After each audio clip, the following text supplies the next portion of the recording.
আল্লাহ তাআলা বলতেছেন যে নামাজ পড়ে না, যে আল্লাহর ইবাদত করে না, যে আল্লাহর জিকির করে না, যে আল্লাহর একাত্মতা স্বীকার করে না, যে ব্যক্তি আল্লাহর যে যাকে আল্লাহ তাআলা গোলামি করার জন্য দুনিয়াতে পাঠাইলেন আল্লাহর গোলামি করে না, হ্যাঁ তো শুধু পশু না। আল্লাহ কোরআনের মধ্যে বলতেছেন বালহুম আদল, পশুর থেকে উৎকৃষ্ট, পশুর থেকে উৎকৃষ্ট, শুধু পশু না। আপনি দুনিয়াতে যত বড় ডিগ্রি অর্জন করেন না কেন, যত বড় উচ্চ ডিগ্রি আপনি অর্জন করেন না কেন, আপনার ডক্টর না আরো কিছু হয়ে যান, যদি আল্লাহ না ছিলেন এই শিক্ষা দিয়া, রসুল না ছিলেন, কোরআন না ছিলেন, আখিরাত, কবর, হাসর, জান্নাত, জাহান্নাম যদি আপনি না ছিলেন, এই শিক্ষা আল্লাহর কাছে 4 পয়সার কোনো দাম নেই, 4 পয়সার কোনো দাম নেই। যে আল্লাহ ছিলেন না, যত বড় শিক্ষিত হইতে পারে, যত বড় বজ্র হইতে পারে সমাজের মধ্যে, যত খাওয়ারওয়ালা, যত ক্ষমতাশীল, যত বড় টাকাওয়ালা, যত বড় গাড়ি বাড়ির মালিক হতে পারে, যে আল্লাহ চিনেন, আল্লাহ কুদরতি পায়, যে সেজদা করে না, সেজদা করার তৌফিক যার হয় নাই, সে দুনিয়াতে বড় হতে পারবে, তার আইডেন্টি কার্ডে তার নাম থাকতে পারে সে মুসলমান, তার জন্ম নিবন্ধনের নাম থাকবে সে মুসলমান, বিদেশে ভিসার কাগজের মধ্যে তার পরিচয় আছে সে মুসলমান। আল্লাহকে যে সেজদা করে না তার মধ্যে মুসলমানিত্বের কোনো অংশই নাই। দুনিয়াতে পরিচয় দিতে পারবো, কিন্তু আল্লাহর খাতার মধ্যে মুসলমানিত্বের কোনো পরিচয় নাই। আল্লাহর ডায়েরিতে, আল্লাহর খাতার মধ্যে যদি আমরা মুসলমান নামটা যদি উঠাইতে চাই, আল্লাহর কাছে যদি মুসলমান হিসেবে পরিচয় দিতে চাই, ঈমানের পরে সর্বপ্রথম দায়িত্ব হচ্ছে আল্লাহর কুদরতি ভাই শ্রদ্ধা করতে হবে। প্রতিদিন 5 বার আল্লাহর কুদরতি ভাই শ্রদ্ধা করতে হবে, তাহলে আপনি মুসলমান, তাহলে আপনি মুসলমান। হাদিস শরীফের মধ্যে আছে মান তারাকা সালাতান মুতাআম্মিদান ফাকাদ কাফার, যে ব্যক্তি ইচ্ছাকৃতভাবে নামাজ ছেড়ে দেয়, কোন কারণ নাই, কোন রিজন নাই, ইচ্ছাকৃতভাবে যে নামাজ ছেড়ে দেয়, আল্লাহ রাসূল বলছেন হ্যাঁ মুসলমানের কোনো অংশই তার ভিতরে নাই, যে ইচ্ছাকৃত নামাজ ছেড়ে দেয়। আজকে অনেক মানুষ এরকম আছে, এরকম খুশি হইয়া আনন্দের সাথে বলতে দেয় খুব ভালো আছি। কেমনে ভালো আছেন? তো 5টা ছেলে পাঁচটাকে উচ্চ শিক্ষায় শিক্ষিত করছে, 5টা উচ্চ শিক্ষায় শিক্ষিত হয়েছে, সমাজে তারা ভদ্র, ব্যবহার ভালো, এই সেই অনেক দিনগান বলতে থাকে, বাড়ির উপরে আর কোনো কিছু চাওয়া পাওয়ার নাই, বড় শান্তিতে আছি। আপনি নামাজ পড়েন না, বছরে 365 দিন একদিনে মনে হয় না যে আল্লাহ কুদরতি ভাই একটা সেজদা করি, বছরে 365 দিনে মনে হয় না, আপনার স্ত্রীর মনে হয় না, 5টা ছেলে যে আপনি উচ্চ শিক্ষায় শিক্ষিত করলেন, কোনোদিন ভুলেও আল্লাহ কুদরতি ভাইয়ের সেজদা দেয় না, ফজরের নামাজে কোনোদিন হাজির হয় না, তাহলে আপনি ভালো আছেন কেমনে? আপনি ভালোটা আছেন কেমনে? আপনার দুনিয়াতে শিক্ষা, এই ডিগ্রি, এই বাড়ি গাড়ি, এই টাকা পয়সা আল্লাহর কাছে 4 পয়সার কোনো দাম নেই যদি আল্লাহকে আপনি না চিনেন। যে ব্যক্তি আল্লাহ চিনে না, যে ব্যক্তি নবী চিনে না, আখিরাত চিনে না, যে ব্যক্তি কবর চিনে না, হাসর, জান্নাত আর জাহান্নাম যে চিনে না, সে কিসের মুসলমান? আবার কিসের মুসলমান? আল্লাহ তো বলতেছে আনাম, সে পশু, বালহুম আদল, পশুর চেয়েও খারাপ, পশুর চেয়েও খারাপ। যে ব্যক্তি আল্লাহ কুদরতি ভাই সিজদা করে না। ভাই আমি আপনাদের সমাজের ইমাম, এই জন্য প্রত্যেকটা সমাজের ইমামকে আল্লাহর দরবারে জবাবদিহিতা করতে হবে। সঠিক কথাটা না বললে, হয়তো কথাটা একটু কঠিন হয়ে গেছে, এই জন্য মনে কেউ কষ্ট নেবেন। একবার আপনি চিন্তা করেন, রাত্রে শুয়ে বালিশের মাথাটা বালিশের মধ্যে রেখে আপনি চিন্তা করেন আসলে আল্লাহ কি জন্য আমাদেরকে পাঠাইছে, কি করা উচিত, আর আমরা কি করতেছি। উনি একদিন রাস্তা দিয়ে হাইটে যেতেছে, ওই গরমের সময় একজন কুকুর গুলা জিবলা বের করে দিয়ে জিবা লালা সাথে সাথে এরকম রাস্তাঘাটে চলাফেরা করে কুকুর গুলা। বাইজিদ বুস্তামি রহমাতুল্লাহ আলাই উনি রাস্তা দিয়ে হাইটে যেতেছে, ও এক কুকুর আসতেছে, লালা ছাড়তে ছাড়তে জিহ্বা বের করে দিয়া লালা ছাড়তে ছাড়তে উনি আসতেছে। তো জিহ্বার লালা বাইজিদ বুস্তামির জামার মধ্যে একটু লাগিয়ে গেছে। কথাটা ভালো করে বুঝবেন, বাইজিদ বুস্তামি রহমাতুল্লাহ আলাইহির জামার মধ্যে লাগিয়ে গেছে। তো বাইজিদ বুস্তামি বলতেছে যাইতেছে, তো কুকুর তোর জিহ্বা হইয়া ভিতর থেকে যে নাপাক লালা আছে এটা আমার জামার মধ্যে লাগাই দিলি, আমার জামাটা তো নাপাক করে দিলে, অপবিত্র হয়ে গেছে। কুকুরে আল্লাহর কুকুরের দিকে তাকে আল্লাহর কাছে জানি কি বলছে, আল্লাহ তার জবান তুলে দিচ্ছে। কুকুর এবার মানুষের মতো কথা বলতেছে। কুকুর বলে বাইজিদ বুস্তামি দাঁড়াও, আমার ভিতর থেকে জিহ্বা হয়ে যে নাপাক লালা বের হয় এটা তোমার জামার মধ্যে লাগলে এটা অপবিত্র হয়ে যায়। আর এই অপবিত্র জামাটা যদি কোনো পরিষ্কার পবিত্র পানি দিয়ে তুমি ধৌত করো, সে তো পবিত্র হবে না?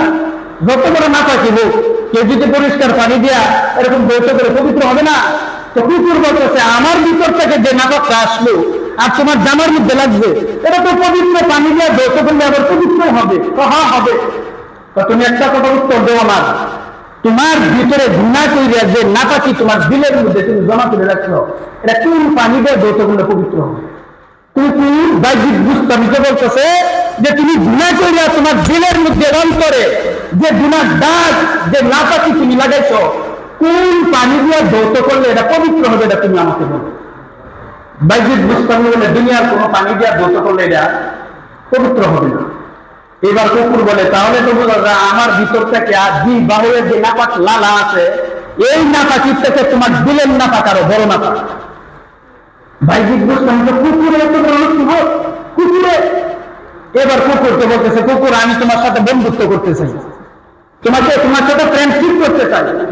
কুকুর বলে ফ্রেন্ডশিপ করতে পারি, বন্ধুত্ব করতে পারি, কিন্তু শর্ত আছে একটা। কি শর্ত? তো আপনি আগে বলুন আপনি কি জান্নাতি না জাহান্নামী।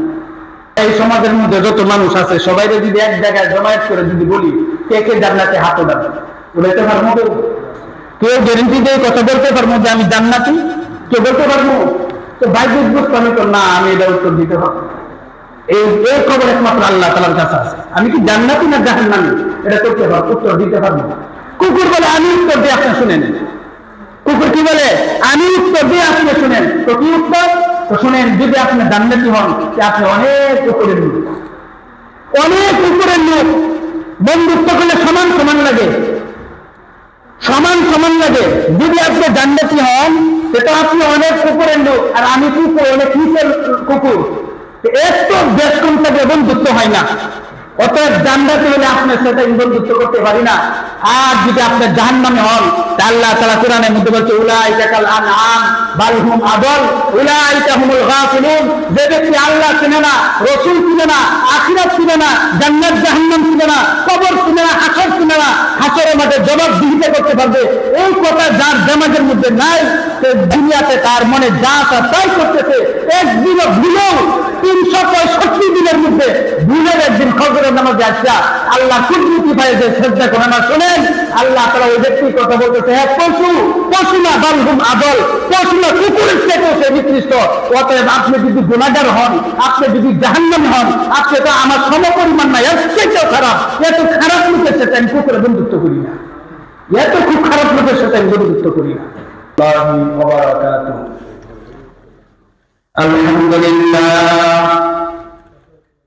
الحمد لله نحمده ونستعينه ونستغفره ونؤمن به ونتوكل عليه ونعوذ بالله من شرور أنفسنا ومن سيئات أعمالنا من يهده الله فلا مضل له ومن يضلله فلا هادي له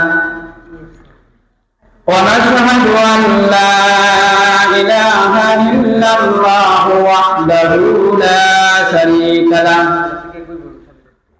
ونشهد أن سيدنا وسندنا وحبيبنا ومولانا محمدا عبده ورسوله الذي أرسله بالحق بشيرا ونذيرا وداعيا إلى الله بإذنه وسراجا منيرا. أما بعد فقد قال الله تعالى في كلامه المجيد وفي فرقانه الحميد: أعوذ بالله من الشيطان الرجيم. بسم الله الرحمن الرحيم. سبحان الذي أسرى بعبده ليلا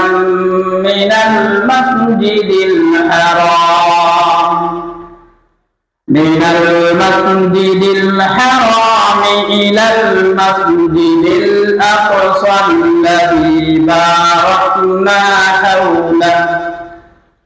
হাওলাহু লিনুরিয়াহু মিন আয়াতিনা ইন্নাহু হুয়াস সামিউল বাসীর। বিস্তারিত সেই ঘটনা আমি বলবো না, আংশিক কিছু ছোট্ট ছোট্ট কয়েকটা কথা আমি এখান থেকে বলবো, এই উদ্দেশ্যে আয়াতটা তেলাওয়াত করা। আমাদের নবী মুহাম্মদুর রাসূলুল্লাহ সাল্লাল্লাহু আলাইহি ওয়াসাল্লাম সর্বশ্রেষ্ঠ নবী, সমস্ত নবীদের সর্দার, যার ইজ্জত, যার সম্মান মর্যাদা আল্লাহর করিম, আল্লাহর পরে সমস্ত সৃষ্টির ঊর্ধ্বে যার ইজ্জত মর্যাদা, তিনি হলেন আমাদের নবী মুহাম্মদুর রাসূলুল্লাহ সাল্লাল্লাহু আলাইহি ওয়াসাল্লাম। মুহাম্মদ সাল্লাল্লাহু আলাইহি ওয়াসাল্লাম, ওনার বয়স যখন 40 বছর, তখন তিনি মক্কায় কালিমার দাওয়াত, ইসলামের দাওয়াত, ইসলাম প্রচার প্রসারের কাজ শুরু করেন এবং একদিন আর 2 দিন নয়, 10 বছর মক্কায় এই দাওয়াতি কাজ করেন, কালিমার দাওয়াত দেন, মানুষকে আল্লাহর দিকে আহ্বান করেন, ডাকেন। এই 10 বছর, 40 বছর থেকে শুরু করেন, কথাটা ভালো করে বুঝবেন, 40 বছর বয়স থেকে দাওয়াতি কাজ শুরু করেন। আর 10 বছর যদি দাওয়াতি কাজ করেন তাহলে বয়স হবে 50। এই 10 বছর মাক্কি জিন্দেগিতে দাওয়াতের কাজ করতে গিয়া রাসূলুল্লাহ সাল্লাল্লাহু আলাইহি ওয়াসাল্লাম মক্কার কাফেরদের কাছে, মুশরিকদের কাছে, মূর্তি পূজকদের কাছে সর্বোচ্চ নির্যাতিত হয়েছেন, জুলুমের শিকার হয়েছেন। রাসূলুল্লাহ সাল্লাল্লাহু আলাইহি ওয়াসাল্লামকে মক্কার কাফেররা এই 10 বছরে শারীরিকভাবে নির্যাতন করেছে, মানসিকভাবে নির্যাতন করেছে। রাসূলুল্লাহ সাল্লাল্লাহু আলাইহি ওয়াসাল্লাম 10 বছর দাওয়াতি কাজ করার পরে যখন মক্কার লোকেরা কালিমা গ্রহণ করে না, ইসলামের দাওয়াত গ্রহণ করে না, শুধু নির্যাতন আর নির্যাতন, কিতাবের মধ্যে আসছে রাসূলুল্লাহ সাল্লাল্লাহু আলাইহি ওয়াসাল্লামকে বারবার এর কালিমার দাওয়াত দেওয়ার কারণে গলার মধ্যে রশি পেঁচায়া মক্কা থেকে, কাবা ঘর থেকে বের করে দিত।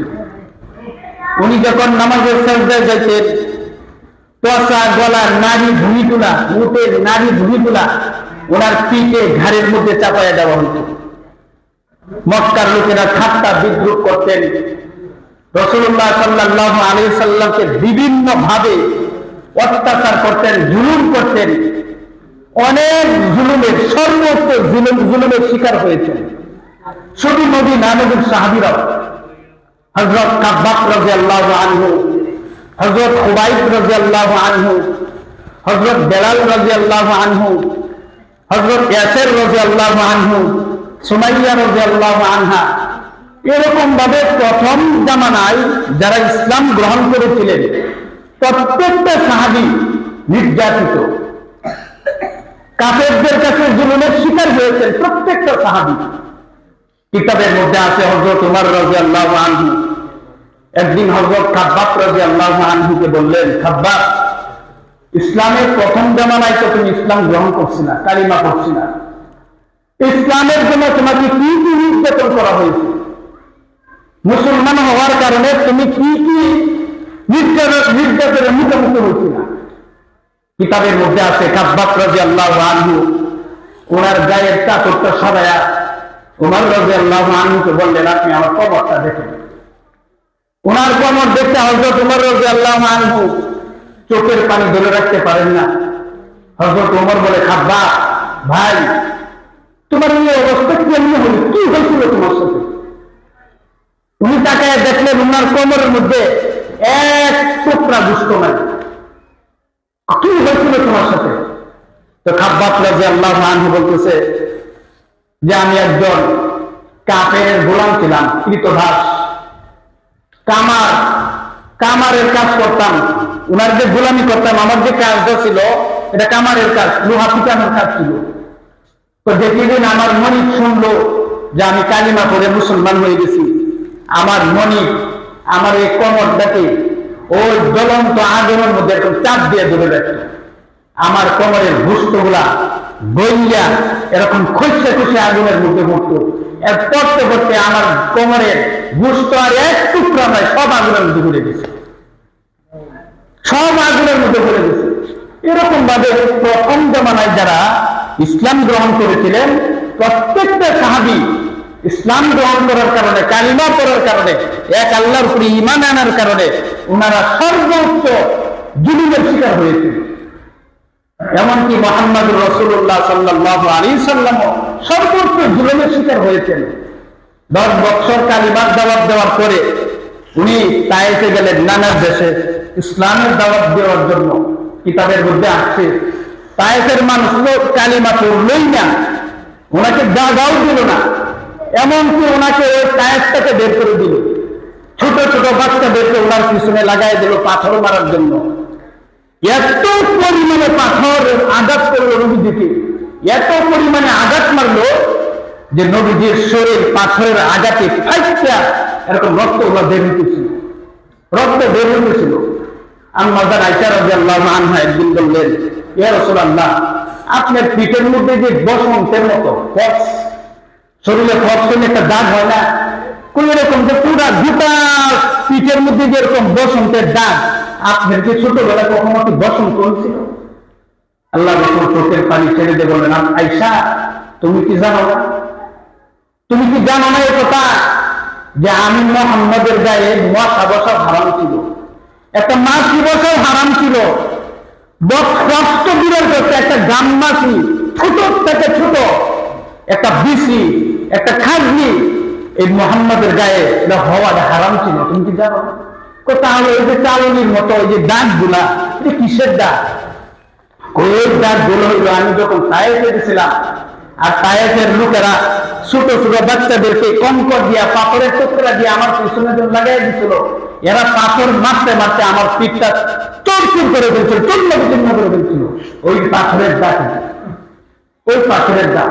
উনি যখন শেষ পর্যন্ত তায়েফ থেকে ঘুরে আসলেন, ফিরে চলে আসলেন, তখন বয়স 10 বছর, দাওয়াতের কাজ 10 বছর, 40 থেকে শুরু হয়েছে, 10 বছর দাওয়াতের কাজ করার পরে 50 যখন বয়স হইল, তায়েফ থেকে যখন ঘুরে আসলেন, তখন মক্কার লোকেরা বলতে শুরু করল, মুহাম্মদ তোমার না আল্লাহ আছে? কথাটা ভালো করে বুঝবেন, তোমার না আল্লাহ আছে? তোমার আল্লাহ তোমাকে ভালোবাসে, তোমাকে মহব্বত করে, তোমাকে সাহায্য করবে? কই, আমরা তো কিছুই দেখতে পাচ্ছি না।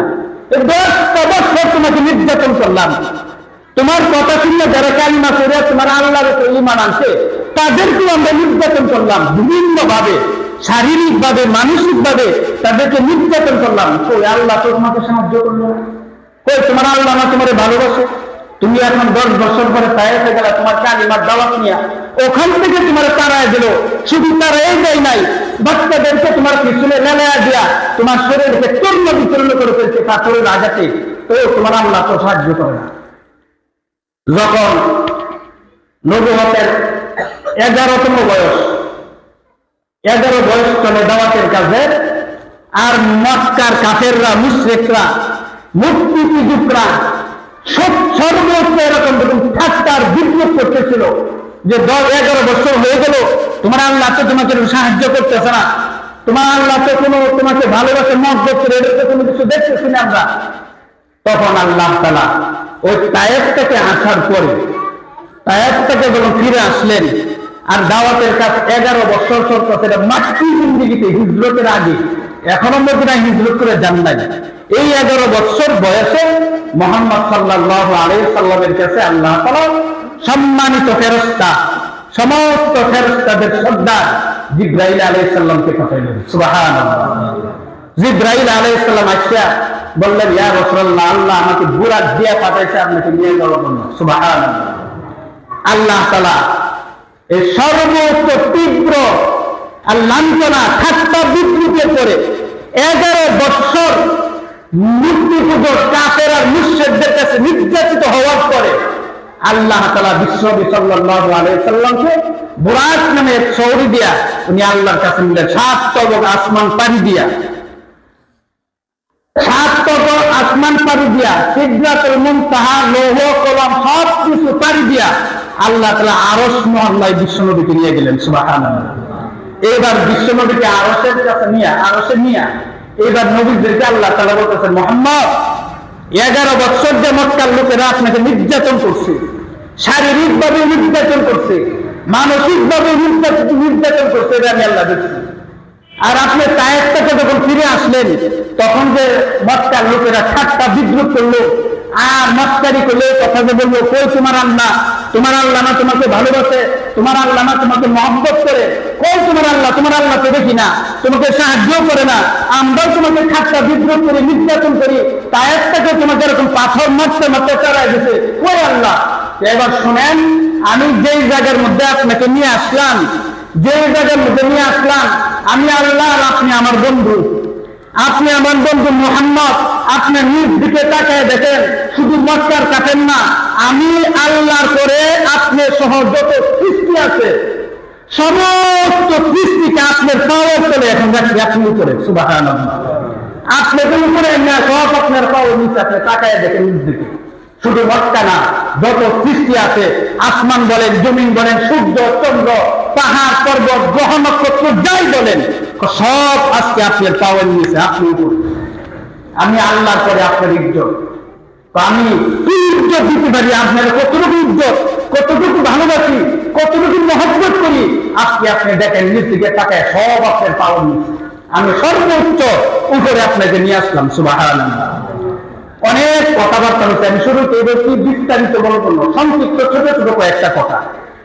মুহাম্মদ সাল্লাল্লাহু আলাইহি সাল্লামের সাথে আল্লাহ তাআলার অনেক কথা হচ্ছে, অনেক ইজ্জত, সর্বোচ্চ ইজ্জত, সর্বোচ্চ সম্মান আল্লাহ তাআলা মুহাম্মদ সাল্লাল্লাহু আলাইহি সাল্লামকে দিয়েছেন। এবার মুহাম্মদ সাল্লাল্লাহু আলাইহি সাল্লামকে আল্লাহ তাআলা বলতেছেন, এই কথাটা দিবেন ভালো করে। এবার মুহাম্মদ সাল্লাল্লাহু আলাইহি সাল্লাম ওনার বন্ধুকে বলতেছেন, মুহাম্মদ শোনো, দুনিয়া যখন ছিল, যত বিধিবিধান আছে, যত করণীয় আর বর্জনীয় আছে, কোরআনের যত ফয়সালা আছে, জিবরাইল ফেরেশতার মাধ্যমে আমি আর তোমার কাছে পাঠাইতাম। ওহী হিসাবে জিবরাইল ফেরেশতার মাধ্যমে আমি দিয়ে পাঠাইতাম, আপনার কাছে পৌঁছায় দিত। কিন্তু এমন একটা দামি হাদিয়া, এটা কিন্তু আমি জিবরাইল ফেরেশতা দিয়ে দুনিয়াতে পাঠাই নাই, যে আমি আল্লাহর কাছে রাখতে দিছি। আমি আল্লাহর কাছে রাখছি যে আপনাকে আমি দাওয়াত দিব, আমার কাছে নিয়ে আসবো, আমি আল্লাহ আমার নিজ কুদরতি হাতে আপনার কাছে দিব। সুবহানাল্লাহ। নিজ কুদরতি হাতে আপনার কাছে আমি দিব। সেটা কি? ওইটা 5 ওয়াক্ত নামাজ। বিস্তারিত ঘটনা, 50 ওয়াক্ত দিছিল, অনেক লম্বা কথা, ওইদিকে আমি যাব না। শেষ পর্যন্ত 5 ওয়াক্ত কিতাবের মধ্যে আছে। কেউ বলছেন এরকম যে মুহাম্মদ সাল্লাল্লাহু আলাইহি সাল্লাম আল্লাহর কাছে যখন গেলেন, মেরাজে যখন গেলেন, তখন আল্লাহ তাআলা জান্নাত জাহান্নাম অনেক কিছু দেখাইছেন, অনেক কথাবার্তা হয়েছে, অনেক কিছু হয়েছে, দুই বন্ধুর মধ্যে অনেক কিছু হয়েছে। এক পর্যায়ে মুহাম্মদ সাল্লাল্লাহু আলাইহি সাল্লাম বলতেছে, আল্লাহ আপনি আমাকে সর্বোচ্চ ইজ্জত দিলেন, সম্মান দিলেন, মর্যাদা দিলেন, কিন্তু আমি তো এখানে থাকবো না, আমি তো দুনিয়াতে চলে যাবো। আমাদের উম্মত আছে, আবু বকরকে গেলে জিজ্ঞাসা যে আপনাদের তো কিছু দিল, আপনার আমরা কি দিব? হযরত উমর তো জিজ্ঞাসা যে আমাদের জন্য কি নিয়ে আসলেন আল্লাহর কাছ থেকে? হযরত আলী, হযরত ফাতেমা, হাসান আর হুসাইন, সমস্ত সাহাবীরা দুনিয়াতে গেলে আমাদের জিজ্ঞাসা যে আল্লাহ যে আপনার দাওয়াত দিয়ে আল্লাহর কাছে নিল, আপনারা তো অনেক কিছু দিয়েছে, আমাদের কি দিল?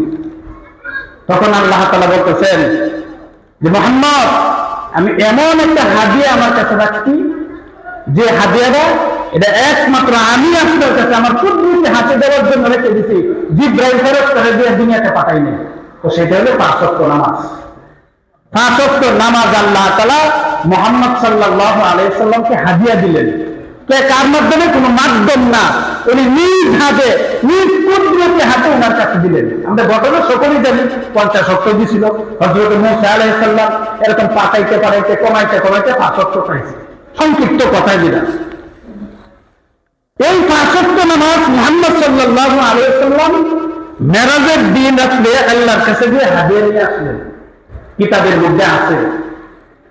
এই নামাজের কথা ওনাকে তো সরাসরি কুদরতি হাতে হাদিয়া তো দিতে নেই। এই নামাজের কথা আল্লাহ তাআলা কোরআন শরীফের মধ্যে 82 জায়গার মধ্যে বলছেন। 82 জায়গার মধ্যে এই নামাজের কথা আল্লাহ তাআলা বলছেন।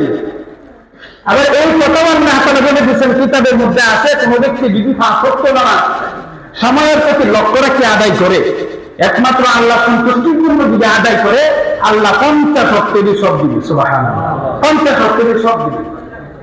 আজকে এই নামাজ মেরাজ থেকে, মেরাজের কত নামাজ, কত রোজা, কত কি আমরা করি, কিন্তু সবচেয়ে বড় যে হাদিয়াটা আল্লাহ তাআলা নিজ কুদরতি হাদিয়া নবীকে দিলেন, আমাদের জন্য নিয়ে আসলেন যে হাদিয়াটা নামাজ, এই নামাজের প্রতি আজকে আমাদের কোনো ভূক্ষেপ নেই। এই নামাজকে আমরা কোনো পরোয়া করি না। কিতাবের মধ্যে আছে যে ব্যক্তি নামাজ পড়ে না, হ্যাঁ কোনো মানুষই না, হ্যাঁ কোনো মানুষই না যে নামাজ পড়ে না, যে আল্লাহর কুদরতি পায়ের মধ্যে সাজদা করে না, যে আল্লাহর কুদরতি পায়ের মধ্যে সাজদা করে না, আল্লাহ তাআলা বলতেছেন সে মানুষই না। উলাইকা কাল আনআম, আল্লাহ বলতেন সে আনআম, সে মানুষ না, আনআম সে কি মানুষ না, সে কি আল্লাহ কোসে পশু, সে পশু, সে মানুষ না যে আল্লাহর কুদরতি পায়ে সাজদা করে না। একটা মানুষ দুনিয়াতে দুনিয়া শেখার জন্য কত না চেষ্টা, কত মেহনত, কত সময় ব্যয় করে, বৎসরের পর বৎসর উচ্চ ডিগ্রি অর্জন করার জন্য 12 বছর, 16 বছর, 20 বছর চেষ্টা করে, মেহনত করে, সময় দেয়। কিন্তু 16 বছর মেহনত আর চেষ্টা প্রচেষ্টার পরেও ওই লোকটা দুনিয়াতে যত বড় ডিগ্রি অর্জন করে, সে যদি আল্লাহ কুদরতি পায়ে সাজদা দিয়ে নামাজ আদায় না করে, আল্লাহ তাআলা বলতেছেন হ্যাঁ যত বড় শিক্ষিত হতে পারে, আমি আল্লাহর কাছে হ্যাঁ পশু, আনআম, সে পশু। খালি আনআম এটা বলেন নাই, এরপরে আল্লাহ তাআলা বলতেছেন বালহুম আদল, পশু হলে তো বুঝতাম না ভালো। আল্লাহ তাআলা বলতেছেন যে নামাজ পড়ে না, যে আল্লাহর ইবাদত করে না, যে আল্লাহর জিকির করে না, যে আল্লাহর একাত্মতা স্বীকার করে না, যে ব্যক্তি আল্লাহর, যে যাকে আল্লাহ তাআলা গোলামি করার জন্য দুনিয়াতে পাঠাইলেন, আল্লাহর গোলামি করে না, হ্যাঁ তো শুধু পশু না। আল্লাহ কোরআনের মধ্যে বলতেছেন বালহুম আদল, পশুর থেকে উৎকৃষ্ট, পশুর থেকে উৎকৃষ্ট, শুধু পশু না।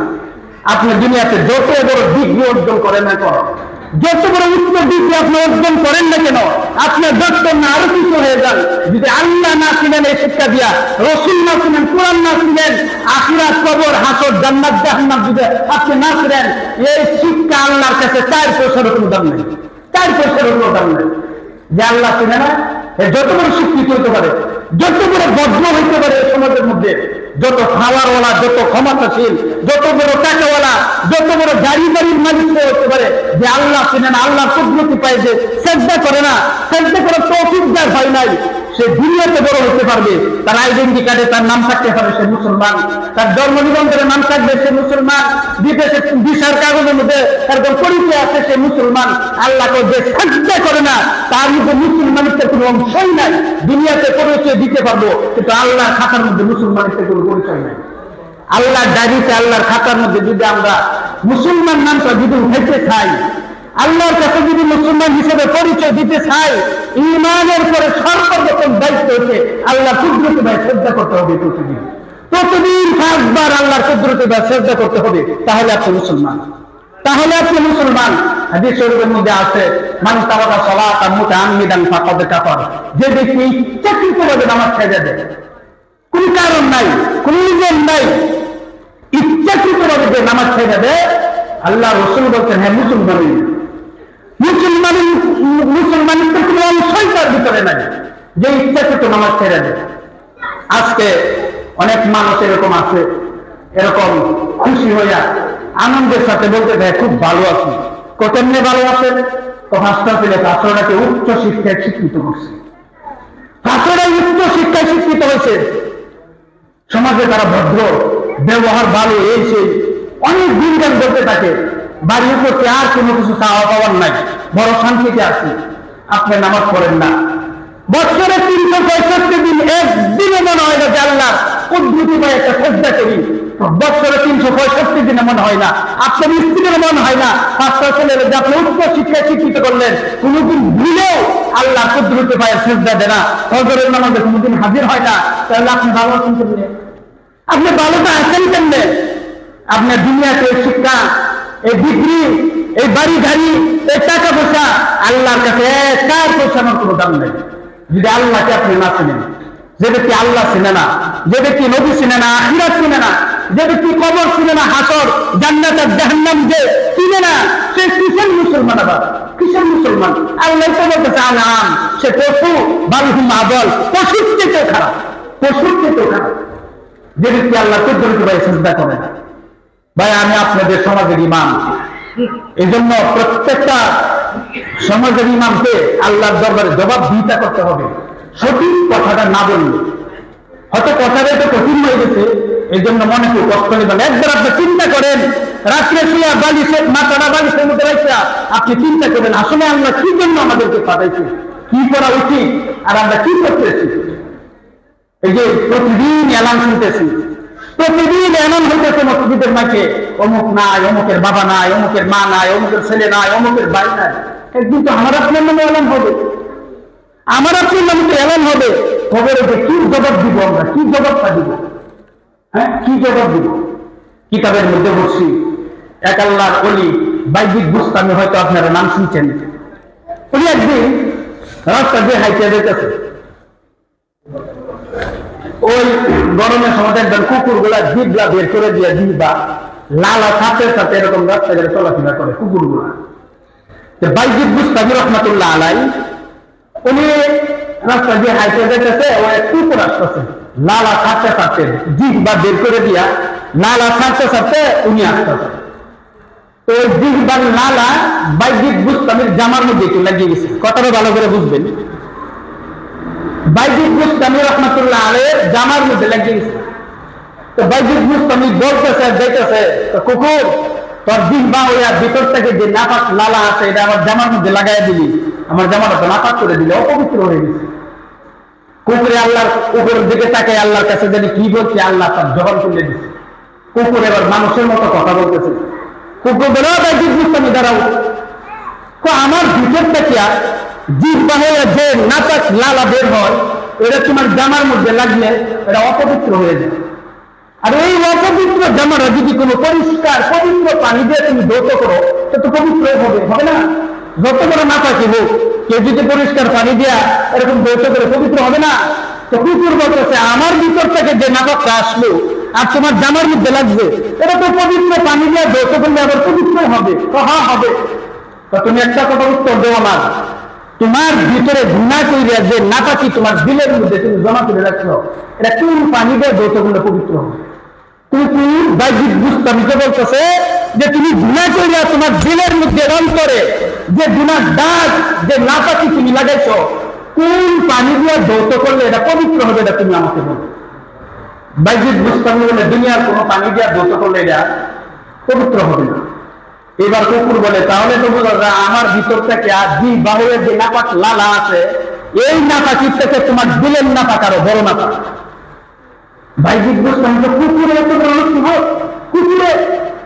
এবার কুকুরকে বলতেছে, কুকুর আমি তোমার সাথে বন্ধুত্ব করতে চাই, তোমার সাথে ফ্রেন্ডশিপ করতে চাই। কুকুর বলে, ফ্রেন্ডশিপ করতে পারি, বন্ধুত্ব করতে পারি, কিন্তু শর্ত আছে একটা। কি শর্ত? তো আপনি আগে বলুন, আপনি কি জান্নাতি না জাহান্নামী? এই কথার উত্তর দিন। এখন এখানে আমরা যারা আছি বা এই সমাজের মধ্যে যত মানুষ আছে, সবাই যদি এক জায়গায় জমায়েত করে যদি বলি কে কে জান্নাতে হাত ওঠাবে, বলতে পারবো? কেউ গ্যারেন্টি দিয়ে কথা বলতে পারবো যে আমি জান্নাতি? কেউ বলতে পারবো? তো বাইজিদ বুস্তামি তো না, আমি এটা উত্তর দিতে পারবো। এই খবর একমাত্র আল্লাহ তাআলার কাছে আছে। আমি কি জান্নাতি না জাহান্নামী এটা করতে পারবো, উত্তর দিতে পারবো। কুকুর বলে, আমি উত্তর দিয়ে আপনি শুনে নেন। কুকুর কি বলে? আমি উত্তর দিয়ে আপনি শুনেন। তো কি উত্তর? তো শুনেন, যদি আপনি জান্নাতি হন, আপনি অনেক উপরের লোক, অনেক উপরের লোক। বন্ধুত্ব করলে সমান সমান লাগে, সমান সমান লাগে।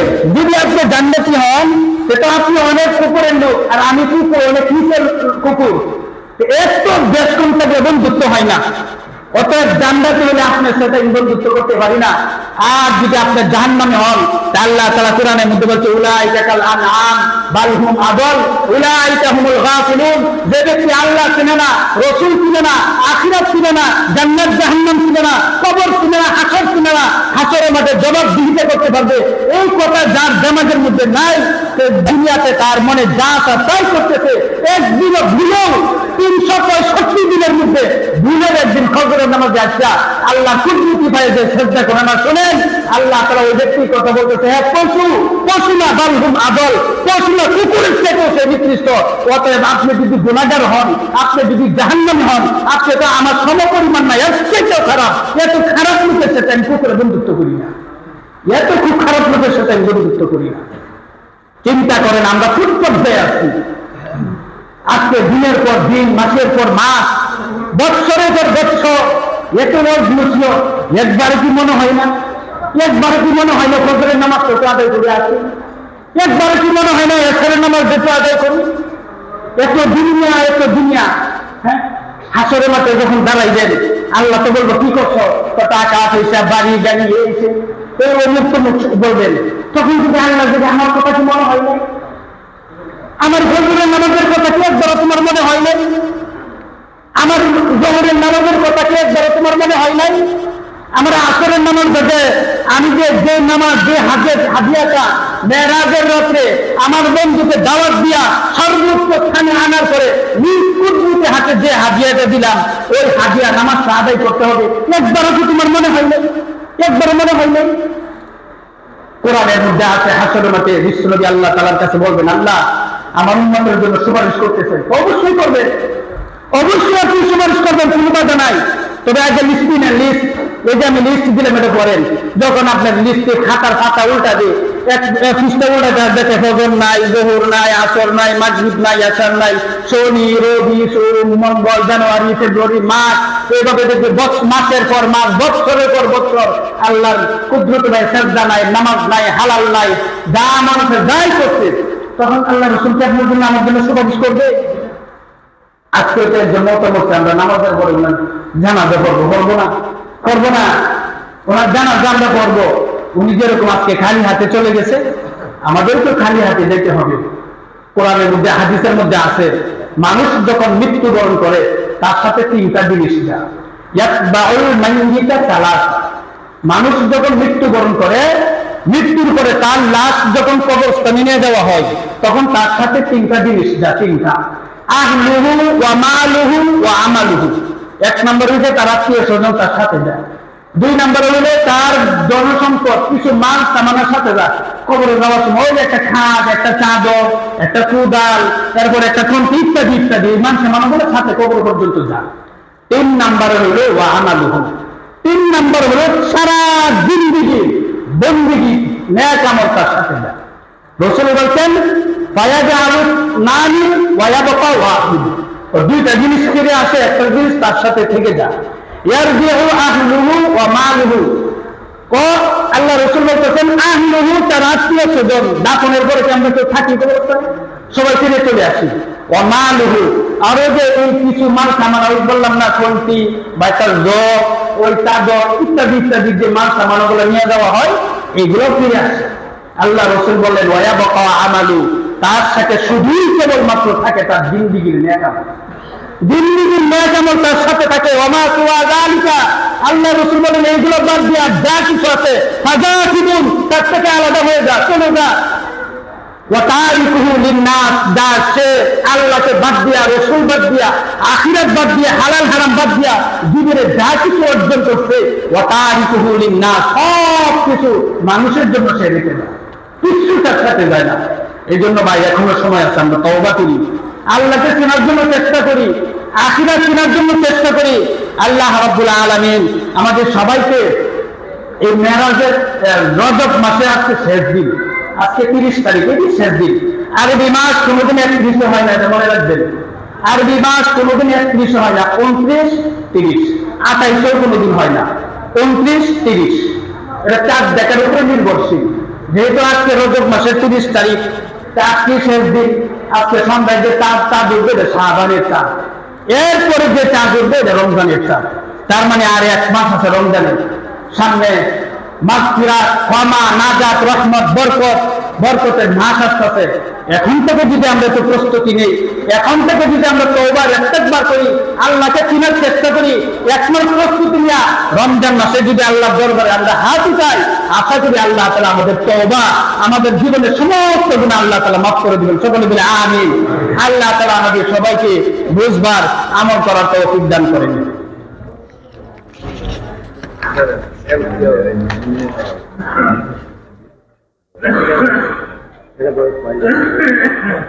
নাম